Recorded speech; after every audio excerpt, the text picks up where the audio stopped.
Ham, Shem and Japheth are the three sons of Noah in the Bible. And for the biblical accounts and subsequent interpretation, there develops a theory that from them came the three tribes, or three races of the earth. This is something I used to study before I went online, so all my books and notes are missing. So I'm just going to give an overview of what the idea is as I remember it. I'm unable to think my teeth. And I could spend way too long on the internet trying to find data supporting what I'm saying here, when I sense the algorithms are keeping the information suppressed. And I'm sure I searched for this stuff online about 10 years ago and I get loads of information. Now, nothing but mega liberal, deliberately anti-racist material. I'm not interested in looking at these tribes of the earth theory with any political will to make it deliberately anti-racist or racist. I'm not trying to say it's correct or incorrect, just explore what the three tribe proponents were saying, because I think it's pretty damn interesting. I was initially fascinated with how the biblically derived notion of three tribes of humanity matches up with the three racial groupings of anthropology. We've got Caucasoids, Mongoloids and Negroids, or whites, browns and blacks to generalise it by colour, or Europeans, Asians and Africans to put it geographically. Striking then that after the flood, the world was repopulated by Noah's three sons, giving us three tribes of the earth. A few thousand years later, here we are, still separated into three general groups, despite the protestations of our modern equalitarian ethos that proclaims rejection of racial differences, while at the same time speaking of white supremacy and Black Lives Matter, and so on. So you see, there is an acknowledgement of these racial divisions. So I find it impressive that a 4,000-year-old text, often dismissed as the work of Bronze Age goat herders and so on, would lay out these basic racial categories so clearly, in the form of the three sons of Noah who repopulate the post-flood world. And they were called Ham, Shem and Japheth. Remember, these groupings are generalisations. It's not an exact science. Map makers and historians can't help filling in the blank spaces with neat blocks with hard lines between groups, whereas the reality is more complex with porous borders. But this modelling does provide an overview of the three core groups and their general displacement. Moving beyond the geographical level though, the Bible and its interpreters attribute distinguishing features and characteristics to each of the three tribes. Now these characteristics are also generalisations.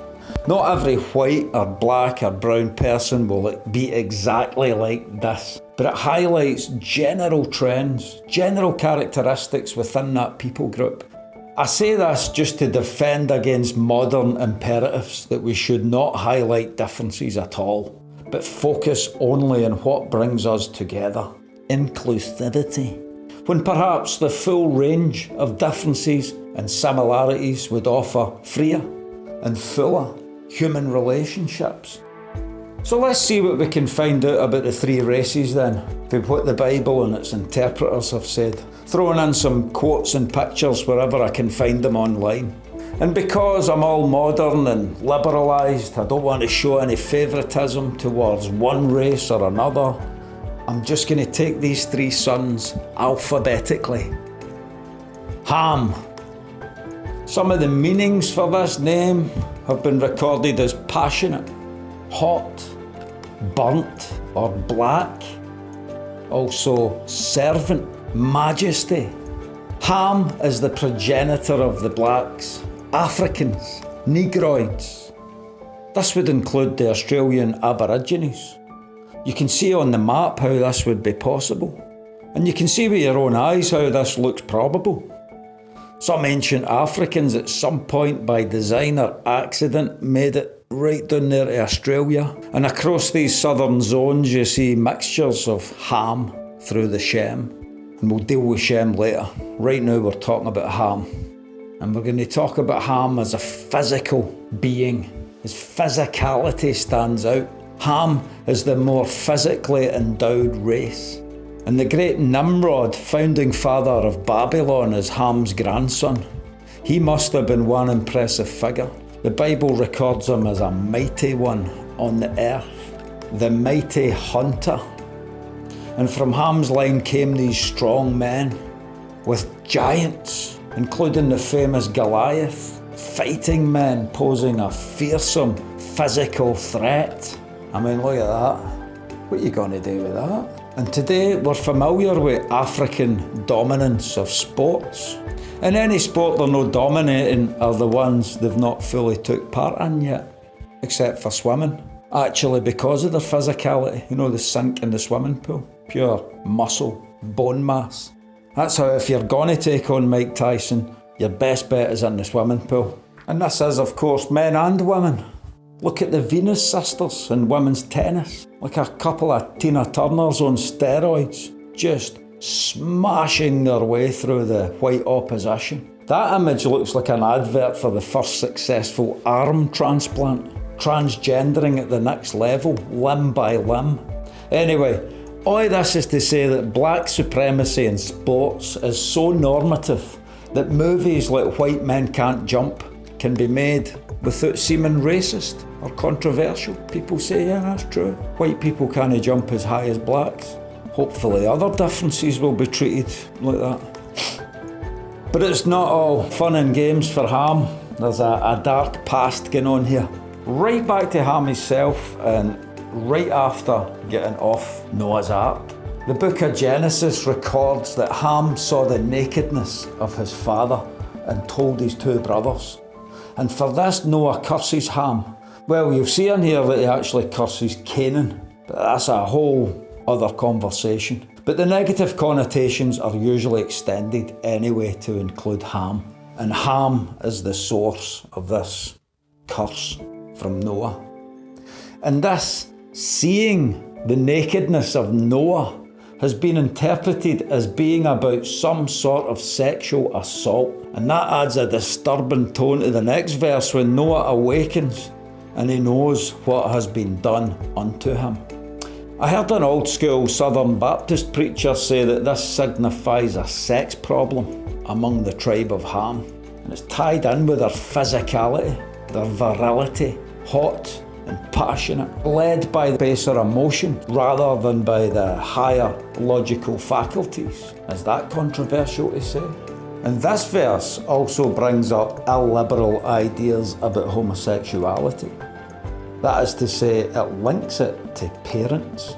That's very interesting, isn't it? An our age that says things like born this way. An age with increasing amounts of powder puffs that just so happens to be an age of broken families.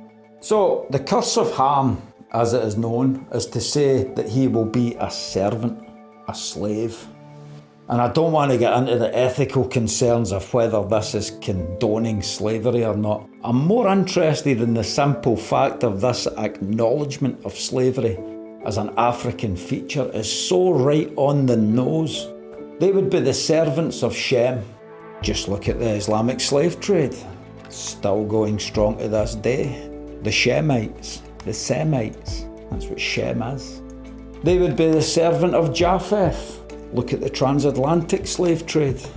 It's as if these guys were destined for this. I remember in primary school being told about slavery while looking at America, and they made a big deal out of how arduous the journey was to Africa and back, which confused me as a kid as to why they never took natives already in America, instead of going way over there for African natives. What made them so desirable as slaves? But even then I was made aware that these types of questions were not what they were looking for. And if you ask their types of questions, then you'll do well. But if I had just looked at the Bible, I would have seen that the best place for slaves is in Africa. And I also remember wondering, when you look at these pictures, how 200 and 300 of these really strong looking men could be chained up and led onto boats by 2 or 3 skinny white guys. Maybe there's something deeper going on here. Japheth.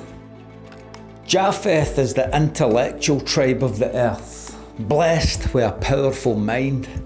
He's the progenitor of what we now call the white race. Japheth headed north and west into Europe and eastern Russia, going over the Caucasus Mountains. Hence, we call them Caucasians. Sons of Japheth include Meshech and Gomer.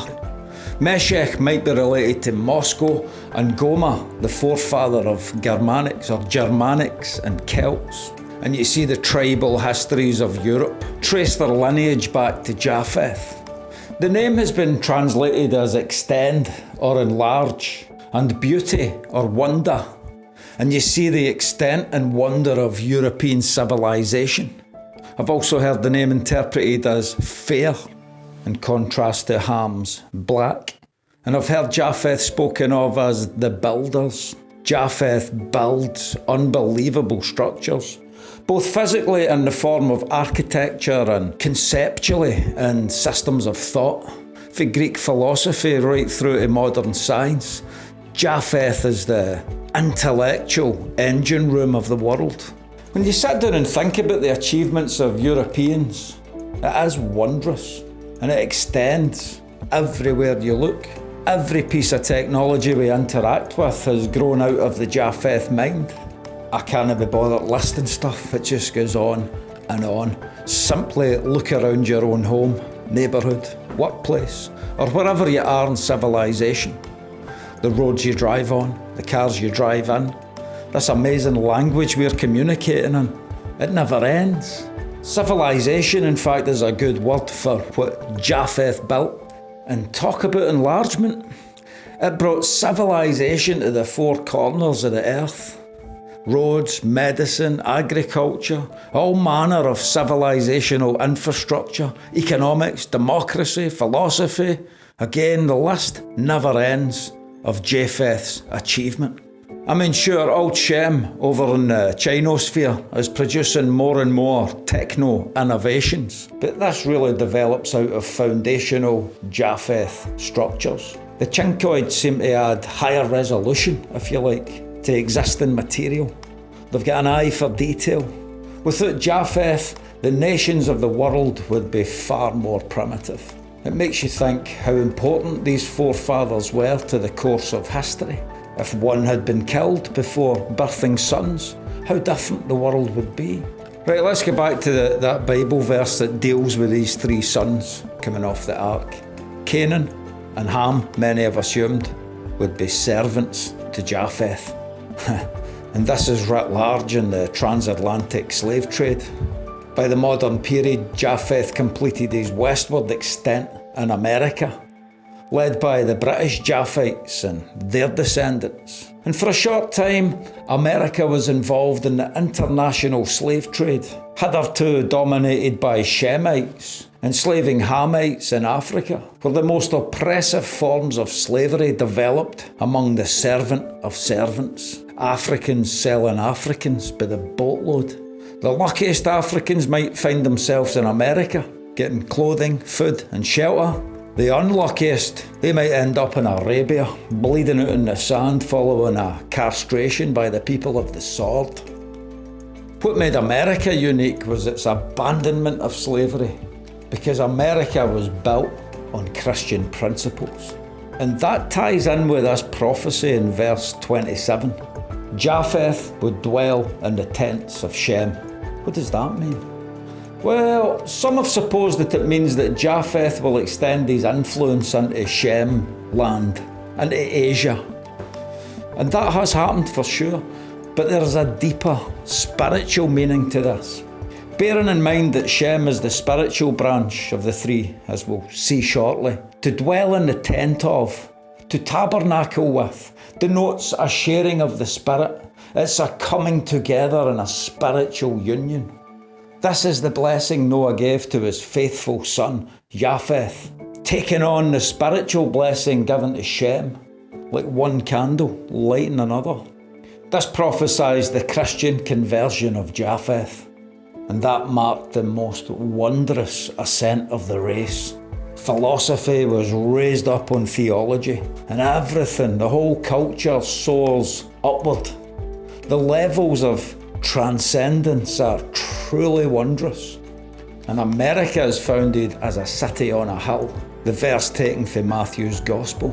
How funny to think the words of a single Jewish carpenter, spoken in the ancient Middle East, becomes the foundation stone of America in the modern West. Who could ever see that coming? That's Japheth dwelling in the tents of Shem, becoming a light unto the world. The converted Japheth extends wondrously. Japheth evangelism went out into the world, saving the world. Despite what these post-colonial social justice nutcases will tell you, it's the complete opposite of racism. Christian missionaries cared so much for the souls of these Africans that they went into the deepest, darkest Africa and the deepest, darkest Asia, setting millions free for the horrific pantheon of bloodthirsty gods and goddesses that ruled over them. And as we're in the spiritual zone, this is a good time to move on to the next son, Shem, the spiritual aspect of man. Shem is the spiritual branch of humanity. And Shem filled Asia from the eastern Mediterranean all the way out to the Far East, making their way onto the ancient American continent. Notice the mongoloid features of the Indians. And the name Shem means literally name. It is the name. Connected with this, it also means fame or renown. Names are so important in the Bible, and ultimately it is the name of God to which this is pointing. It is the name to watch. It is the seed of Shem that the Bible follows most closely from here on in. It is from the seed of Shem that the Messiah comes, the name above all names. The Bible focuses in on the Jews, the Hebrews, through Abraham and Isaac and so on.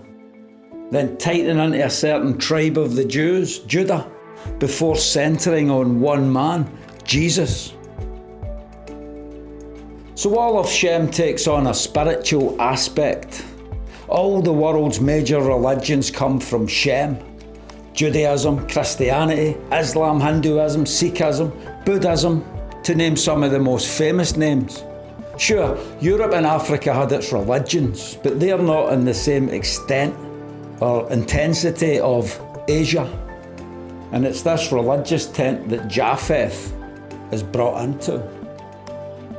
This spiritual belief of Shem puts him on another plane from his brothers. An aeroplane, in fact, flying it into skyscrapers.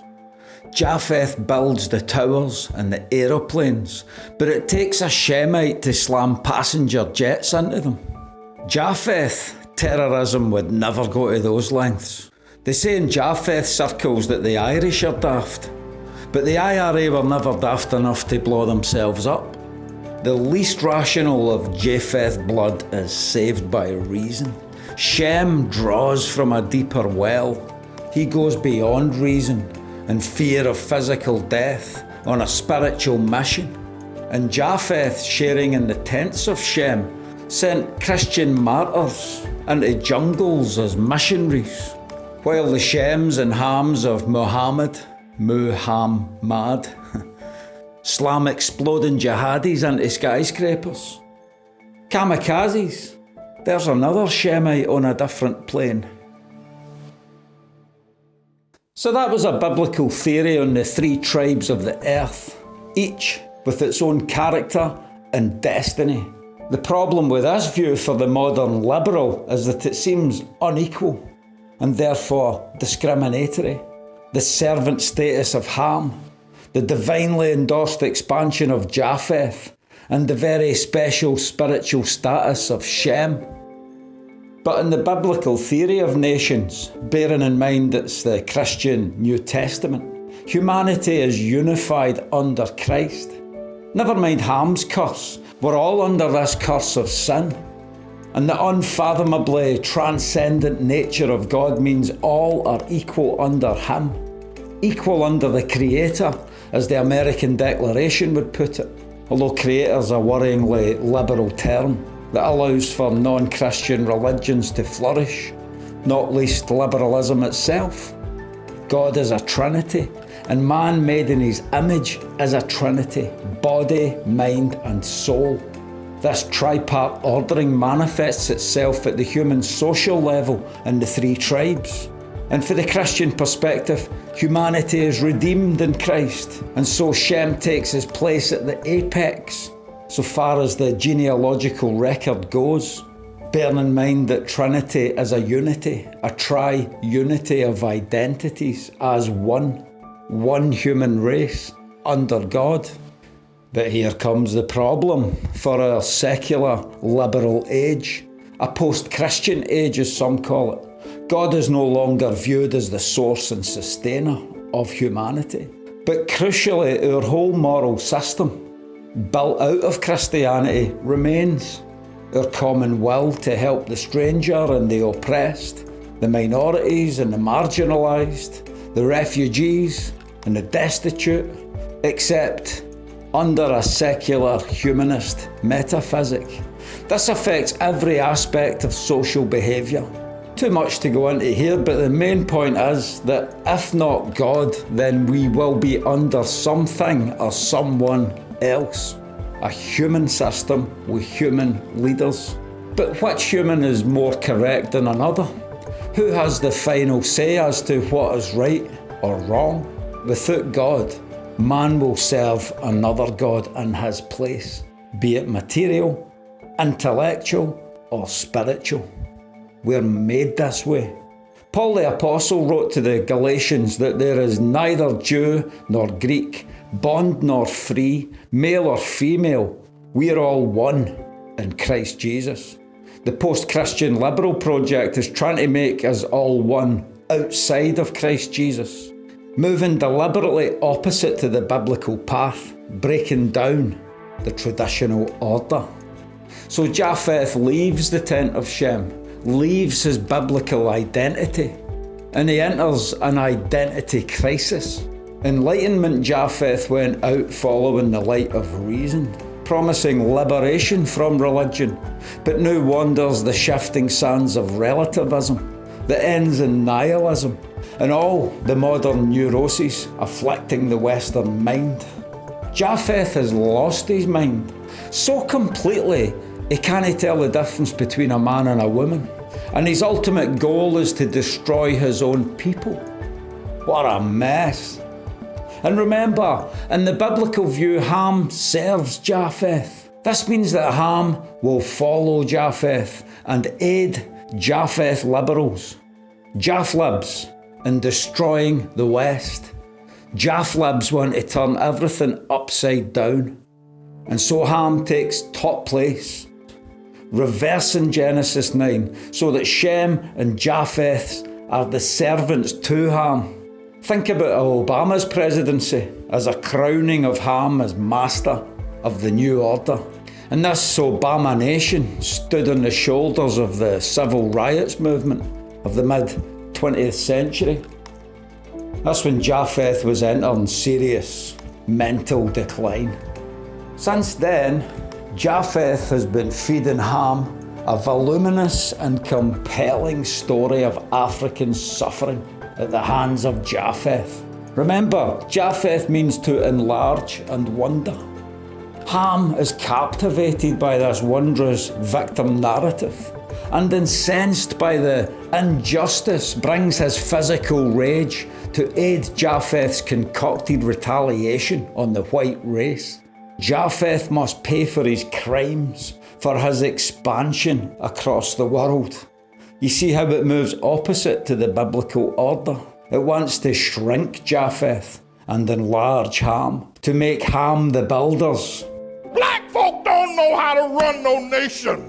Wakanda, brother, but in the here and now, they're purposed with destruction. So hyped up in these stories of injustice, the Hamites rampage through the cities of Japheth. Ham's got a chip in his shoulder the size of Africa, a physical force, out of his mind with vengefulness. Vengeance is mine, says the Lord.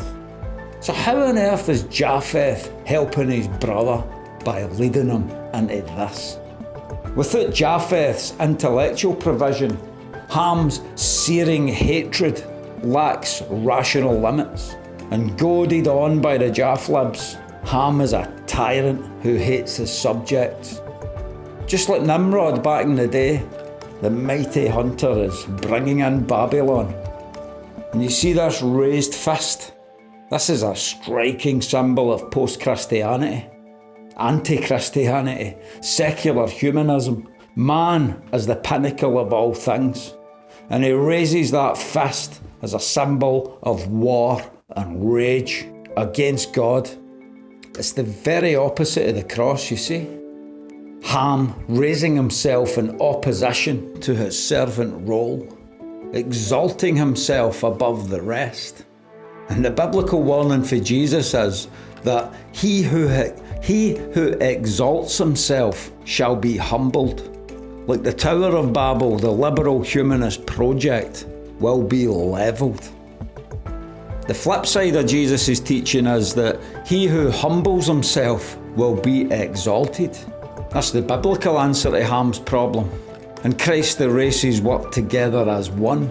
So Ham would embrace his servant role, serving humanity, serving his family, community, and so on. Whether a politician or a street sweeper, the servant puts himself to the wheel to steer society's proper course. Ham could be a paragon of humility and sacrifice, instead of being filled with pride and vengeance. African Americans could thank their lucky stars their forefathers made it to America and be singing like birds while they work. And aye, music's a thing I forgot to include. I remember somewhere it said that Hamites would be recognised for their music.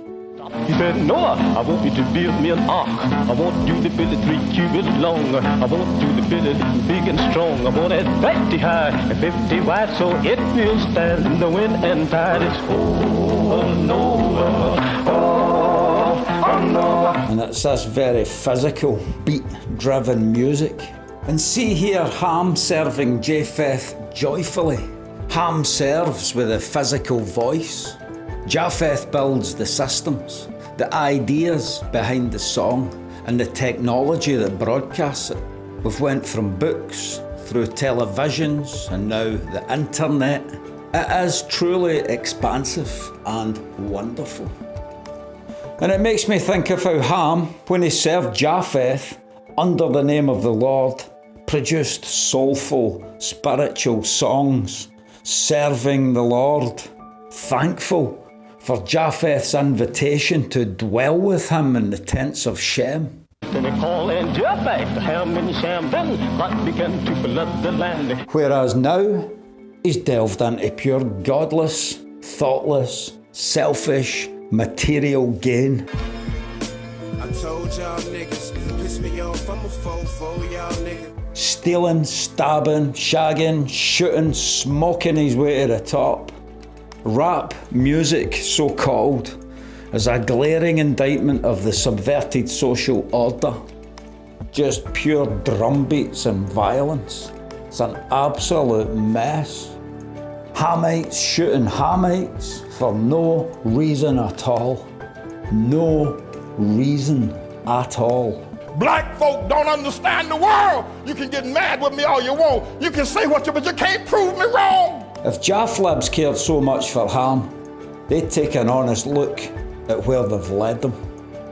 How have they helped their brother by leading him to this? But Japheth is so far gone with his revolutionary servant role, he's actually mimicking Ham. It's me and I am whatever you say I am. If I wasn't, then why would I say I am? Plunging the race into utter darkness. What a contrast with this Enlightenment period ascending towards the light. Again, he who exalts himself will be humbled. For Ham's sake, Jesus is the model servant, the most powerful being to walk the earth, washes the feet of his servants and submits to the bloodlust of the mob, for whom he seeks forgiveness.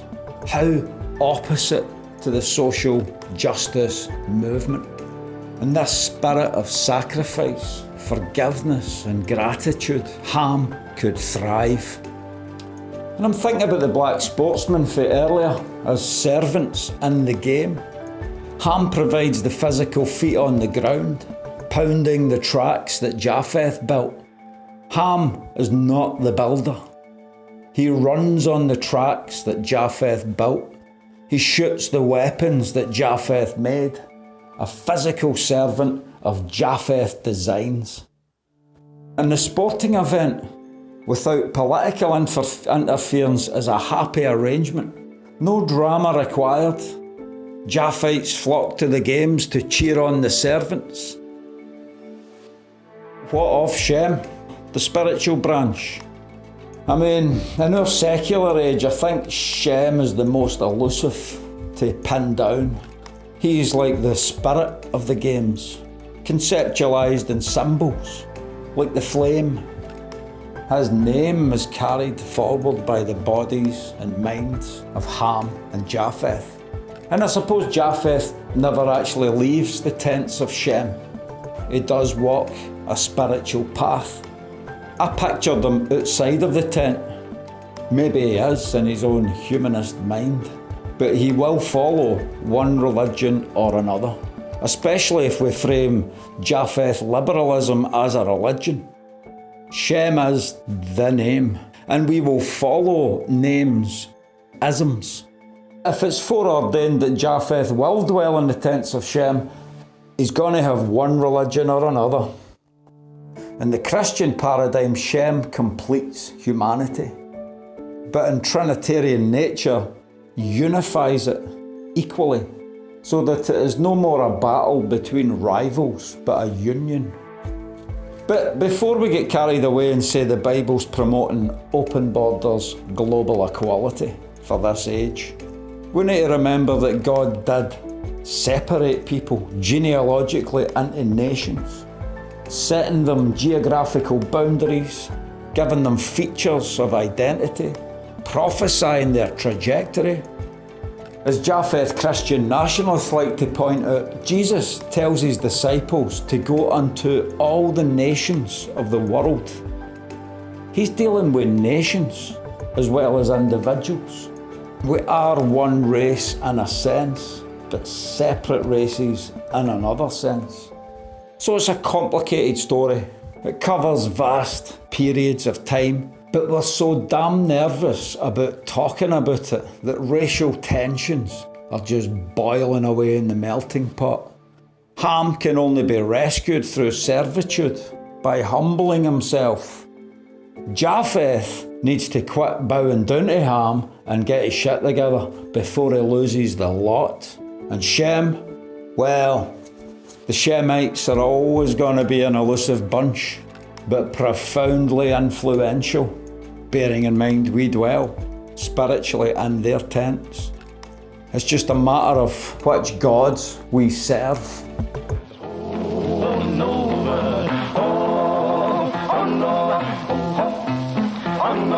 God's rolling right on the winning tide.